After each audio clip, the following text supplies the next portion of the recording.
Okay. Tim Reeves. Jordan Lediex. And you do public relations here? Yeah, mostly I interact with the media and things like that. Okay, But well, we're not really media, but I hope you don't mind. We'll probably put this up on YouTube. Oh, not at all. So yeah, I'm a 10th Amendment Center, and of course I was in a lot of the Tea Party marches earlier, and I was too. I was one of the organizers back in 2007 when it was all a Ron Paul thing instead of the larger Republican Tea Party. Well, yeah. In case you want to run. Yeah, Okay. I have those cards at home. So yeah, I'm trying to make the point because I don't know if you know the rap that you guys are getting in the media and in the even in the alternative media on YouTube and whatnot. But everybody's looking at this as socialist, communist, super state, try and take over the world with the government, movement. And I was just trying to find some common ground. So.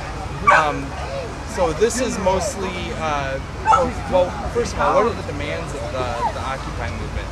Is there one, are there any cohesive demands? Well, yeah, I would say there are cohesive demands. I wouldn't say they're universal. So there's demands that a lot of people have, but they aren't demands that everybody has. Okay. There are people here, the ISO, the International Socialist Organization, they walk through and they hand out pamphlets every now and then. Right. But they, they're one voice, and one of the big themes here is, as long as you genuinely just want things to be better, your opinions on how to make things better, you're welcome to voice them. Okay. And for me, I'm more of a libertarian. I'm not really about that whole socialism thing. So I'm not really on board with that sort of thing. But I do listen to what they have to say. Okay. I had like an hour-long discussion with somebody from the ISO about like the philosophical particulars of Marxism versus Austrian, von Mises. Von Mises. Yeah. Von Mises. Yeah. I'm familiar with it. Yeah. Oh, yeah. No, like I was saying, man, I'm all about that stuff. And I think it's really unfortunate that a lot of people have really, well, in a lot of ways, that the press for what we've been doing here has kind of been framed in this way of being really socialist and things like that. Yeah. Because that's not what we're about. Those people are here. Those people are here because they're offering their opinions. And what I tell a lot of other people who are more like me, people who are more libertarian, or maybe they're a little bit more conservative, is if you feel like your ideas aren't represented, they really should be, and you should definitely come down and try and represent them. The main thing here is you can't come down and try and tell everybody else who disagrees with you to shut up. That's kind of what America has done, like on a larger scale, and it hasn't really worked. So. Okay, so let's get down to some meat and potatoes. What is where's the fault placed for like the 2008 collapse? I believe that's probably what this grew out of, right? Is the 2008 collapse and the inept recovery that America's quote unquote recovery, right? Because we're not really in a recovery. No, we're not. We're just in a superinflation, a hyperinflation, right. and actually things are about to get much worse, and a lot of people don't realize that. But where do you place the blame for all that? Me personally, I think that the blame, there's a whole lot of blame to go around. I think the government deserves a significant portion of blame. Okay.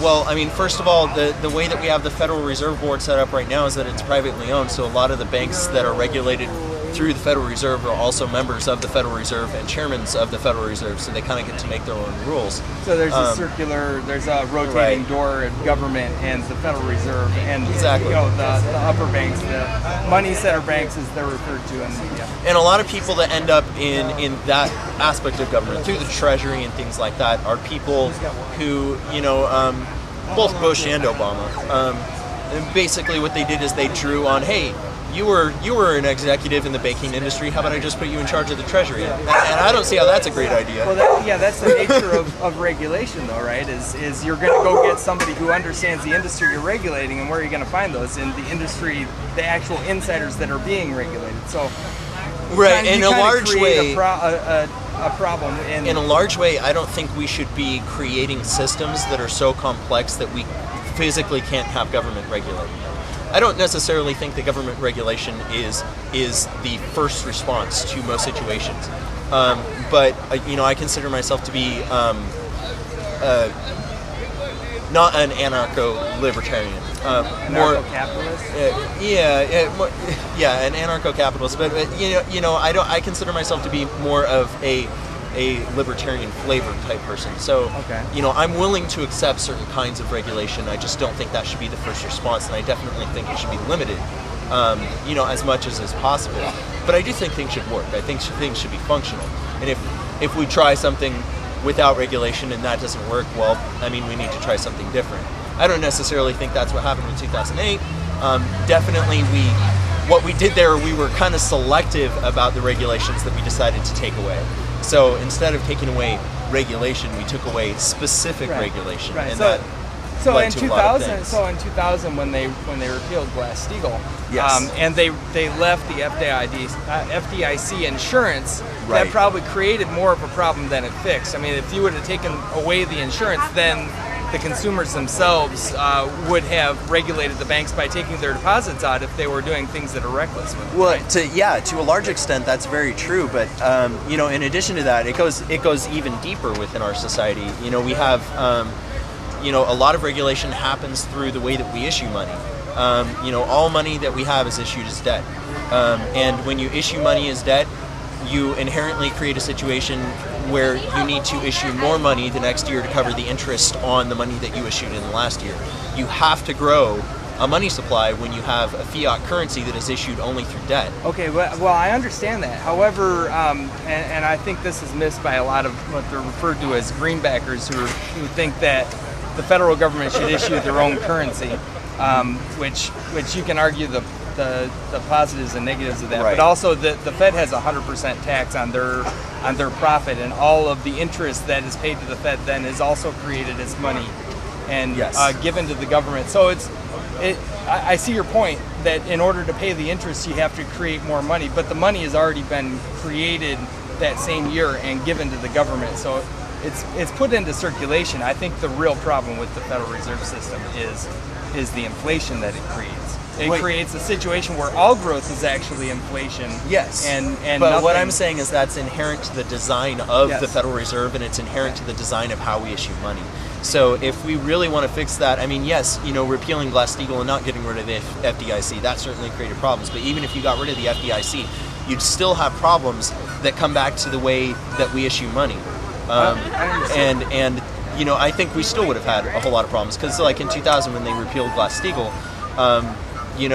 we also had the Federal Reserve dropping interest rates down to 1%, and they kept it there for, that happened in 2001, and they kept it there for several years. And so, do you know what the Federal Reserve's interest rate is right now? Yeah, 0. 0 to a quarter they've got, but it's generally it's 0. and so what would the banks, bank corporate presidents and VPs, would they have been given bailouts had the banks been allowed to fail? Well, God, I wouldn't think so. That's the the banks definition were out of letting business, them fail. obviously they would have failed, and the bank. So this call for this outrage from the federal government over the bailout banks giving bonuses to their corporate CEOs. That's kind of silly, considering if they hadn't bailed them out, they wouldn't have given any bailouts at all, right? Yeah. Or given any bonuses. And like I was saying, you were asking about blame, and I started with the federal government and the government in general certainly deserves a significant portion of blame, but I feel like what's missed by a lot of people, maybe that aren't very socialist minded, is that the way we structure our corporations right now is not at all related to what is described as capitalism. Well, what we have right now is a lot closer to like a plutocracy. And if you're all about capitalism, you should be as mad as everybody else here. Well, I'm not saying I'm not. I was. Oh yeah, no, I'm just talking in general. I'm not talking to you. No. So this is going to go on YouTube. Is there anything you want to say that you don't think has been voiced before we wrap it up? There's a lot of things that are wrong with our society. Everybody sees a different expression of it. For some people it's about the environment, for some people it's about taxes, for some people it's about reducing or increasing size of government, but all of these are just specific expressions of the same root causes. And right now what those root causes really boil down to in government, in corporations, and throughout our entire society are excess, greed, and selfishness. And it's just simply this human ability to kind of believe that other people aren't really people. And what I think is really important, what I think is the most important, is that this protest isn't so much about making demands of our politicians right now. It might be in the future, but it's not right now. What it's about right now is making demands of our citizens. We're the ones that let it get this way. We can certainly place blame on the government and we can place blame on corporations, but a lot of the blame falls to us. We saw this coming 30, 40 years ago. People were upset about these same things. People were talking about these same things. And, this protest is a protest to the American public. It's a protest to all of the people that are at home. And just saying, guys, we let things get this way and we can't expect other people to fix our problems. We have to fix our problems. So I just one clarifying question. When you said this, this all boils down to greed. Yes. So can we kind of genetically take greed out of the human psyche? I mean, that of course is human nature. Yes. Everybody wants more all the time. So isn't the capitalist system? And I realize that we're not really operating in a capitalist system anymore. But if this was a capitalist system, wouldn't it set that greed to human, the best human ends in effect? I mean, because a businessman that makes a really good product and gets rich, that product enhances the lives of his customers, and he's not forcing anybody to buy it from him. So this is the Government interesting is the only one that can use force. So this is the interesting thing about greed as far as the human psyche is concerned. People have a tendency to be not necessarily greedy, but self-interested. Yes. Some people certainly do have a tendency to be greedy, but everybody has a tendency to be self-interested. And that's not necessarily a bad thing. Capitalism is a system that tries to take that self-interest and tries to take that greed and direct it in a way where the only way you can possibly express it is something that's positive for the rest of society. An alternative approach that doesn't necessarily have to be exclusionary. You might be able to employ both of these at the same time. And what a lot of people here talk about right now, but obviously I would like to hear other ideas as well, is to create enough transparency that the human psyche, while being self-interested, is also repulsed by seeing that kind of greed in other people. And if you create enough transparency within a society, you create a situation where people might have impulses to be overly self-interested, they might have impulses to be overly greedy. But the transparency creates a situation where it becomes socially unacceptable to do so. And so, more than anything, I think that transparency is necessary to, idealistic socialism. It's necessary to idealistic capitalism. It's necessary to all of the idealistic systems that people talk about. And so I think at its core, that's really the ingredient that is missing right now from society in general. It's just this idea of transparency, and just this idea of this is public information and everybody should be able to know. Okay. All right. I think that's a wrap. Tim Reeves from Oregon 10th Amendment Center, just trying to find out what Occupy Portland's all about. Okay. What was your name again? Jordan Lediex. Okay. And you give us authorization to use this video? Oh, absolutely. Okay. Thank you so much. Do you know where we can find some people that are more collect all the gold and silver in a vault and say, well, we'll give you $20 if you give us $1, like they used to. I mean, way old school, where you take $1 worth of, or an ounce of gold to the mint, they mint it for you for a very small fee, and then you take that coin and you actually spend the coin that's made of gold or silver. Or you can take that to the bank, and the bank will give you a receipt that they have your gold or silver in their vault. One of the interesting things is that our currency right now, when Nixon finally removed all semblance of a gold backing, and I believe it's 1971. I thought it was 72. It might have been 72. I don't have those dates immediately in my head, but And I know Johnson took us off the silver standard in Yep. 64. It's been a gradual thing, and then FDR, instituted the Federal Reserve and all that stuff. But the point of all that is That was Wilson that instituted the Federal Reserve. oh, FDR confiscated all the gold, so That's people right. weren't allowed to owe it. yes. Are we out of seas too? No, you're correct. I always get that timeline confused. But when Nixon finally took us off, completely off, what the U.S. dollar became, it wasn't backed by anything anymore. It became no longer a unit of mineral wealth. It became a unit of human effort. So the only thing backing a dollar at that point was the promise that at some point we'll take that dollar back and you can get something using that dollar that evolves out of the human effort of the American people. And so basically now the dollar was a ticket for American human effort. Yes, slave labor essentially. And when that happened, the whole, the idea of how we issue, the idea of loans, at that point, loans explicitly became the idea of taking human effort from the future, using it now, and then pretending that at some point in the future we're going to put in that additional effort, not just to pay back the human effort that we borrowed from the future, but to pay back the interest that we said we would also pay back on the human effort that we borrowed from the future. And in that sense, because of that, there's now absolutely no way that you can have debt that is productive to society, because of the design of the currency. It's inherently it can't happen. And borrowing money to create things that destroy wealth, like creating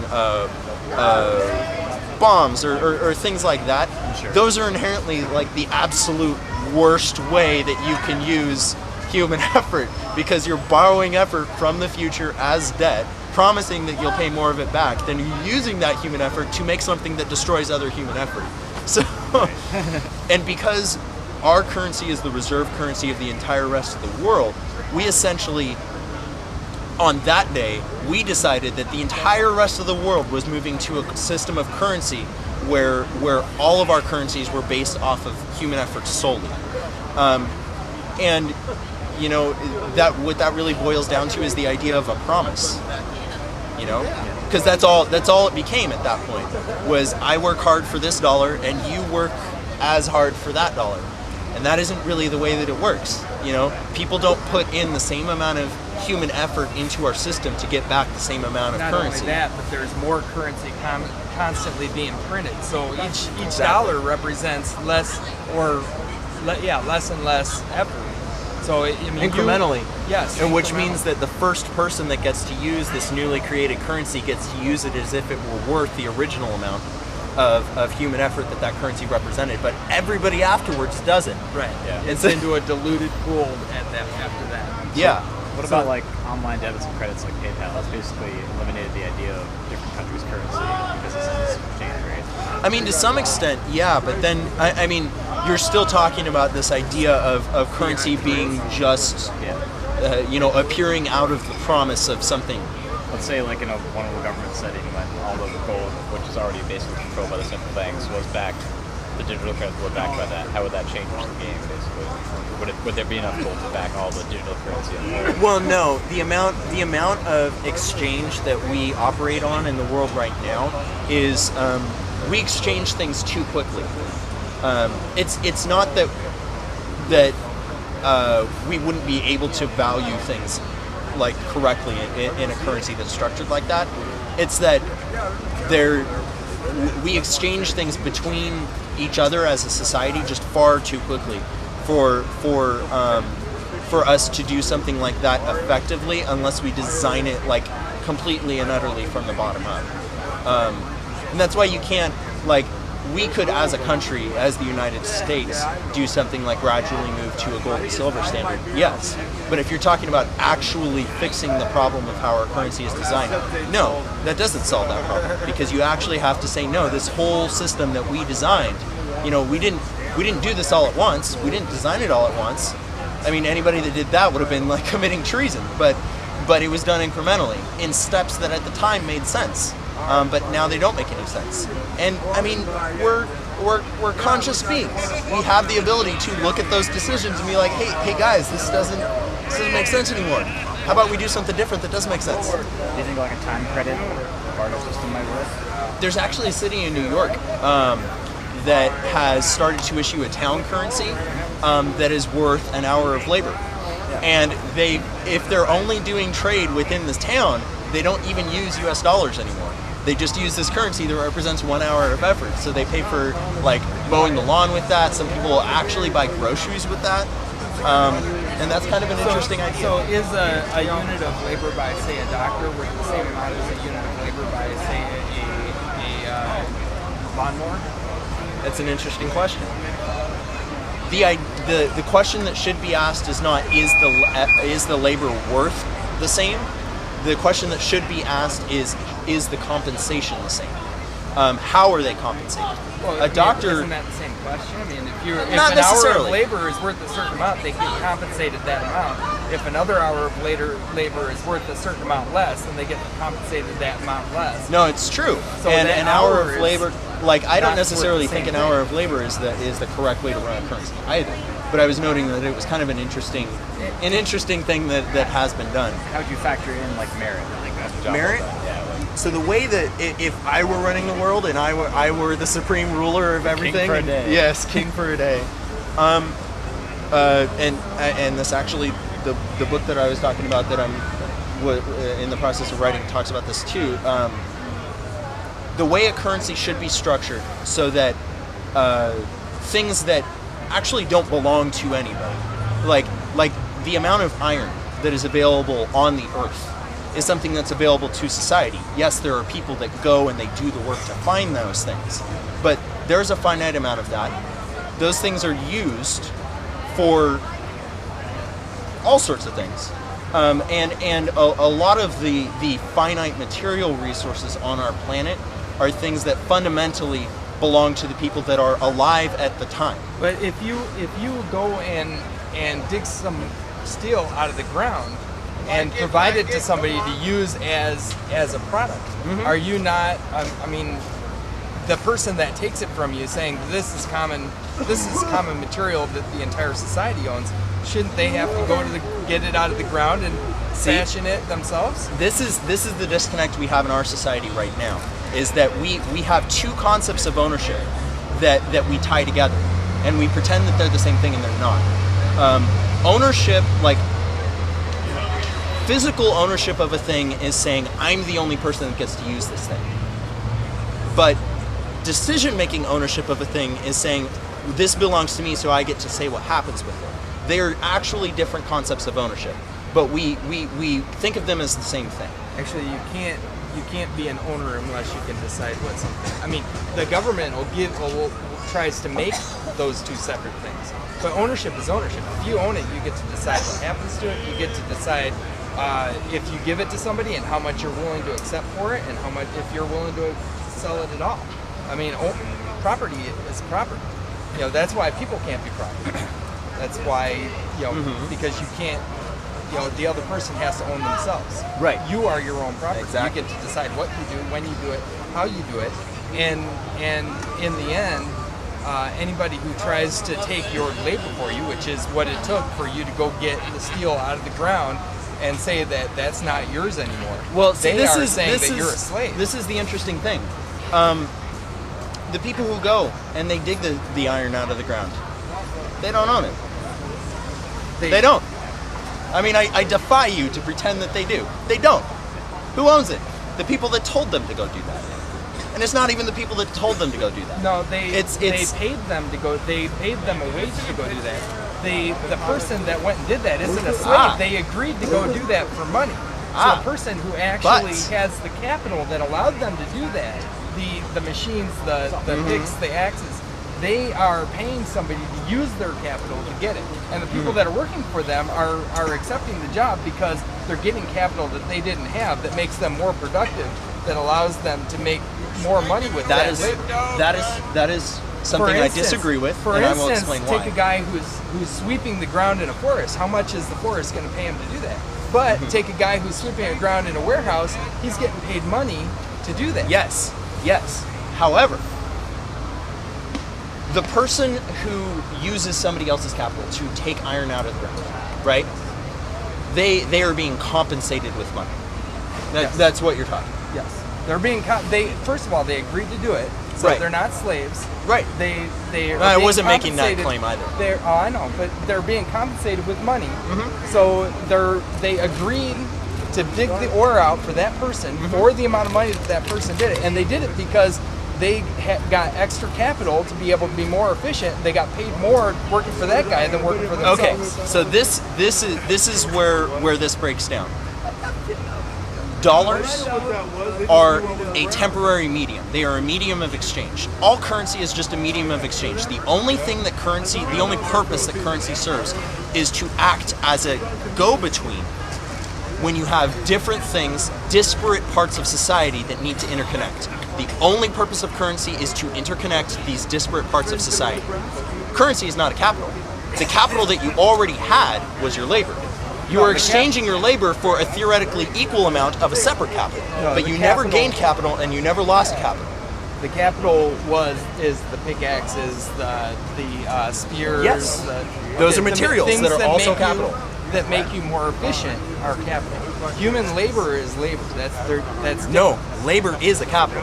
Labor is absolutely a capital. In fact, So labor is you're such an saying, important well- capital that it's the backing for our currency. So time, you're really effectively saying. No, not necessarily time. The people who go to the mines and the people who dig out iron and the people who do that, right? That seems, to a lot of people, that seems like the sort of thing that maybe anybody could go and do. I mean, all you're doing is you're just picking rocks up, right? But it isn't, right? Somebody had to learn how to do that. Somebody had to learn how to operate the machinery, how to use the pickaxe. I don't know if you've ever actually swung a pickaxe. It's not exactly something you can just be like, oh cool, now I'm a master at this particular art. All of these are things that create, that basically turn labor into capital. Labor is a capital. It is absolutely a capital. And that doesn't mean that it's the only capital that matters, and it certainly doesn't mean that it's the capital that is the basis of society. But as evidenced by the fact that our currency is currently based on the idea of labor as capital, and that's kind of a shot idea. training. I guess you could call training capital. The training capital is something that makes it easier for you to do your work. Capital is something that makes it easier for you to produce.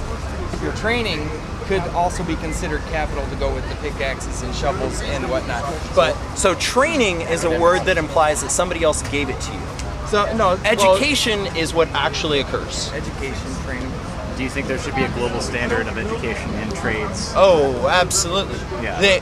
Okay, so information for beings that are self-aware, for beings that are conscious and thinking and able to form original thought, the idea of education is about the only thing that is actually of worth to their particular experience. All these other things that we do are just things to allow us to continue doing that. We get food. Why do we get food? Because we want to continue living another day. Why do we want to do that?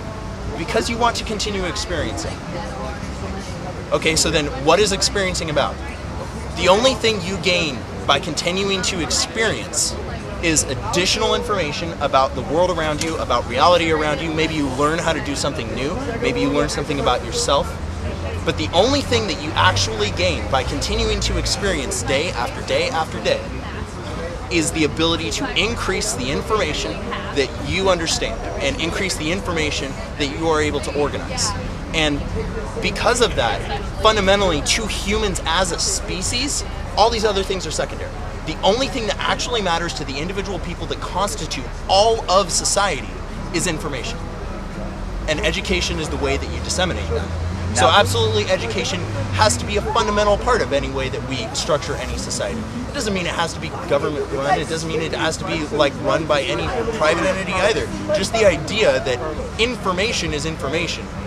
If we have figured it out as a species, it is simply something that should be available to everyone. So what's your idea, what's your opinion on the demands of student loan forgiveness?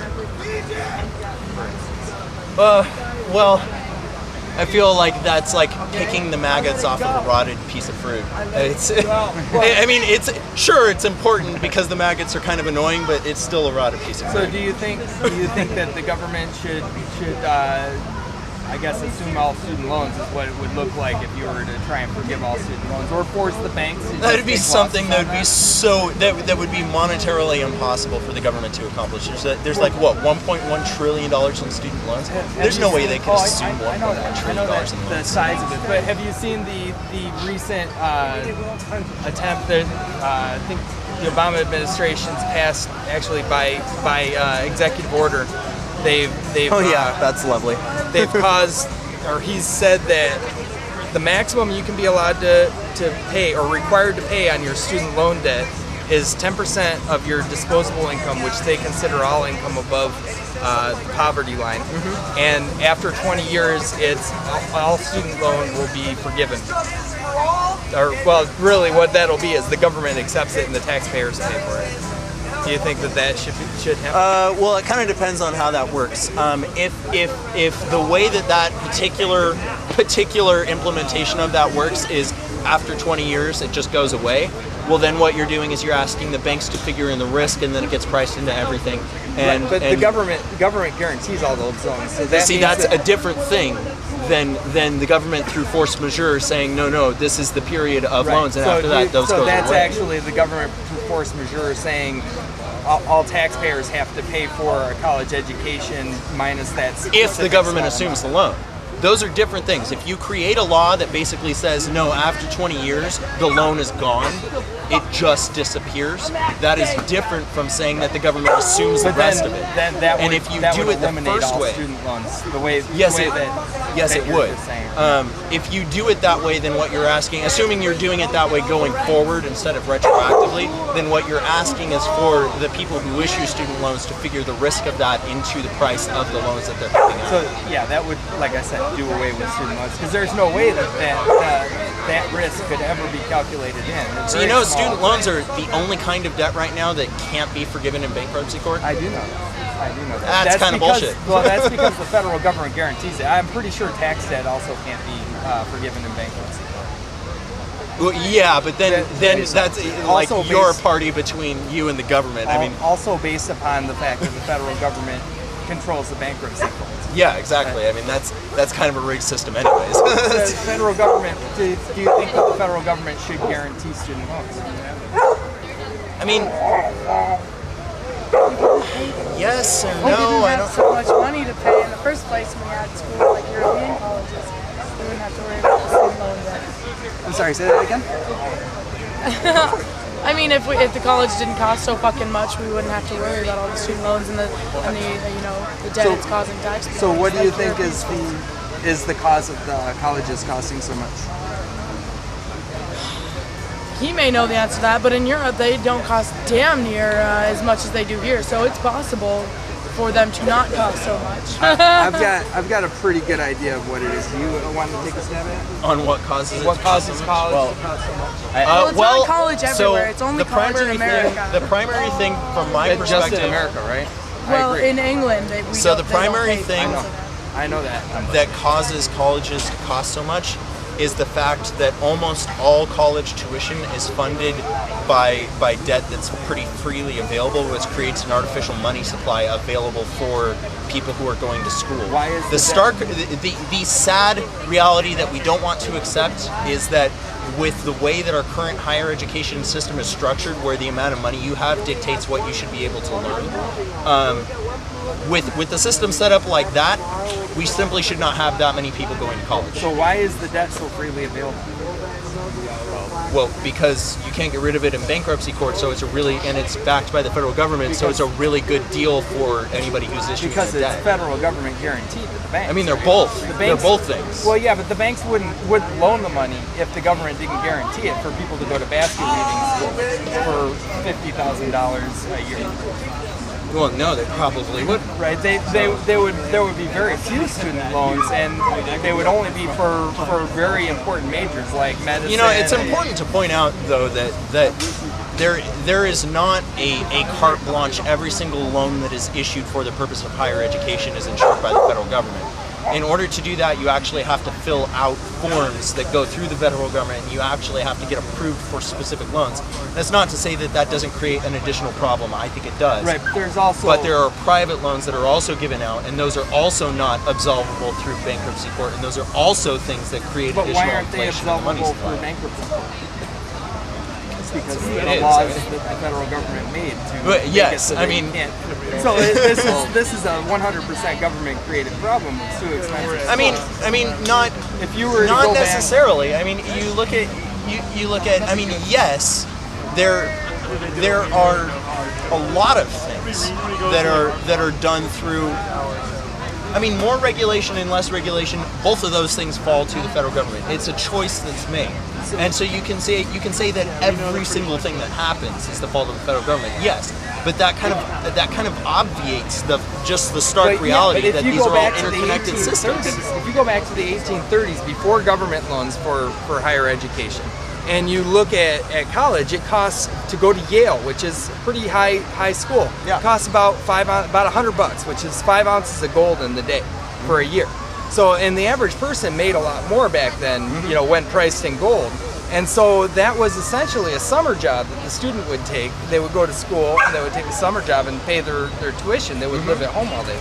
And so what you've got is this inflation, and actually that carries through almost to 1913 when the Federal Reserve was initiated. And then the Federal Reserve created inflation and put it out of range for the average person. And then the federal government came in with the GI Bill and a whole bunch of other loans, and those created an unlimited source of money. So the colleges didn't need to compete on money anymore. They only needed to compete on quality. So they spend a lot of money on I this think point. you have me on the record saying that all debt is destructive. I mean, I agree with that. It's my point is that when you look at problems like this, when you look at situations like this, pretending that there is only one part of the system that is failing is something that it is something that kind of misses the point of the fact that these are interconnected systems that are failing altogether. I mean, Well, okay, so moving forward. Sorry. I mean, you know that the MIT and Harvard classes, a lot of them are available online. So the quality issue is right there. Unless it requires a lab, you basically don't need to attend the school to get the same quality of education. Do you think we could apply that to all kind of liberal information-based classes and have a standardized best practices curriculum where people could get online tests, maybe via iPad, have everyone connected socially over the internet, and that could be a democratic way of liberalizing the information and the education. and see what it really comes down to is the idea of having to pay somebody in order to learn something. Like that is something that denies the inherentness of what experience is, which is what I was talking about earlier. So who should have to pay for education? Well, do you know the Wikiversity? Education shouldn't cost money. Okay, but who? I mean, somebody has to provide it. Does that mean teachers should all be slaves? No. Because anything that there can't be a right to something that causes somebody else to have to work. That's a right to slavery. There can never be a right to enslave, as Ayn Rand said. No, right? absolutely. So who should? I mean, you're either calling for slavery or you're calling for somebody else to pay for it. That is a false dichotomy, and I will explain why. Your statement isn't false. I said it's a false dichotomy, in that the idea that those are the only two options is what is false. So what's the other option? The other option is something that humanity is only really getting into right now. As much as right now it doesn't have the ability to fact check, it doesn't have the ability to put a stamp on it and say this is what's true, and things like that. Things like Wikipedia have been put together by a core group of about 10,000 volunteers. And you have about 10,000 volunteers that are creating a website that disseminates information that by a whole multitude of studies has more accurate information than the professionally made encyclopedias. And in this case, you have 10,000 people that are just volunteering their time, that are just volunteering whatever they feel like they want to do, They're creating a resource that is used by hundreds of millions of people to obtain information that they want daily. Okay, so it should be a volunteer force that does the educating. Yes, if society does not want to put in the effort, like outside of money, outside of compensation, outside of all of that, if society as a whole does not want to put in the effort to create the opportunity for information to be exchanged and for learning to happen, then frankly society doesn't deserve education. I mean, those are the things that are necessary So for you're education. saying that if somebody's not willing to volunteer, then education shouldn't be free. Or maybe it could be a time-based volunteer. Well, yeah, but if Put a you're lot of time into those articles. Well, yes, right, but if you're saying it's obviously. going to be mandatory to volunteer, it's no longer volunteering. No, it's not mandatory to volunteer. That's the idea. Right. Is So that if there is no volunteers, though, then education shouldn't be free. so, there's a great quote about democracy. Democracy ensures that the people are governed exactly how they deserve. Okay? The same idea is applied here. What I am saying is that if people really value education, then people will volunteer. Maybe it doesn't mean everybody volunteers. Like I was saying before, with Wikipedia is like a microcosm example of just the infancy of that idea. There are only about 10,000 people that actually volunteer for Wikipedia in any significant way. Compared to the amount of people that use it, that's a very small number of volunteers. What I'm saying is that not that volunteering is mandatory, but that volunteering is volunteering. And if society as a whole decides that volunteering is something that we just all don't want to do, that there's just nobody who wants to volunteer to educate, there's nobody that wants to volunteer to aggregate information and to relay experience, then society has decided that we no longer want to have education. Well, not that we no longer want to have education, but that we no longer want to have compulsory, not compulsory, free education. Because you can still, Yes, if you obviously don't you can pull volunteer, somebody you aside. You could have a school that you charge people $600 a year to educate their Yes, kids. you can. I mean, obviously, you could still go to somebody and be like, "Hey, you really know how to use this forklift. I'd like to learn how to. What can I do for you to teach me how to use this forklift?" Obviously, that's still something you could do. But the idea of education being something that is available, I agree with that. I think it should just be available. But I don't think It shouldn't be. Well, and again, it's because society right now has this mindset of excess greed and selfishness, of everybody comes from the position of what do I want, right? And what people really need to realize is that, and eventually humans will have to, either we will realize this or eventually our species will die. I mean, it's one or the other, is that doing something to improve the life of the person next to you improves your life as well. And if you are not willing to do that, if society as a whole is not willing to do that, then it doesn't matter what kind of systems we put in place. It doesn't matter what kind of currency we use. It doesn't matter what type of compensation, compulsory or uncompulsory. It doesn't matter what kind of education we have. None of that matters. Eventually our species will simply die. Is it charitable to force somebody else to give money to a cause that they don't agree with? What kind of question is that?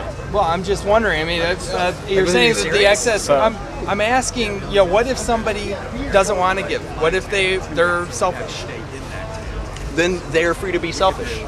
And if society as a whole is selfish, then society as a whole dies. Let's say we could fast forward 20 years in the future, and the social network is complete. Basically, everyone has access to the internet and the things that they need to get an education, whether it's an iPad or some other future device. Right. Couldn't we have like a core class and then volunteers who could interact personally, either via webcam or in person, to explain processes and lab techniques and mining techniques? I mean, or whatever you want, and that's what we do here. Yeah. Here we do lots of education. We do lots of things, and how those are organized is somebody comes by that knows what this is about. Somebody comes by and is like, "Oh yeah, I actually have a master's degree in this. I will just sit down and I will just teach people who decide to sit down with me all about this thing." And all of the information that's disseminated here, all of the information that is taught here is taught through volunteering. I know that to a lot of people that sounds like some big Marxist socialist dream or something like that. But just the reality of that is that isn't socialism and it isn't libertarianism. That's just compassion. That's just looking at another person and saying, oh, I have something that I can give you and it doesn't hurt me to give it to you. It's like a tribal It doesn't harm me for me to teach you something. I can just do that. And by doing that, I improve your life and I potentially give you information. And through that information, you can improve your own life. And through improving your own life, you raise the standard that we are all at. And through raising the standard that we are all at, it allows us all to reach higher. And that's really what that is all about. It's not about this idea of compulsory socialism. It's not about this idea of forcing you to participate in something that you don't agree with. If you don't agree with it, then you don't participate. And if you don't participate and everybody doesn't participate, then society falls apart. But in that case, that's what society has decided to do. So with socialism, why would anybody work in a socialist system if they're going to be taken care of exactly the same if they don't? Well, because they won't. Obviously, their quality of life will not be as good if they do nothing. What I was also going to say is, like, what if we could develop a currency metric based on how much you raise the collective happiness or collective wealth That's of actually the world? what my book is about. Awesome. It is designing a currency metric. Mathematically, how you would design a currency metric that does that sort of thing. I have an idea in my head premise, before I came here. yeah, no, the theorem, the fundamental theorem of my economics theory is right now we have a currency system because it's issued through debt where you have to have capital to invest and create capital. And because of that, the people who have more money will have more access to ways to get more money.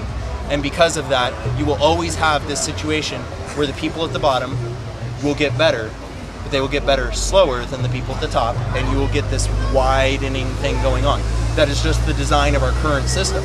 That is what it is supposed to do. Our system is not broken. It is accomplishing exactly what it is supposed to accomplish.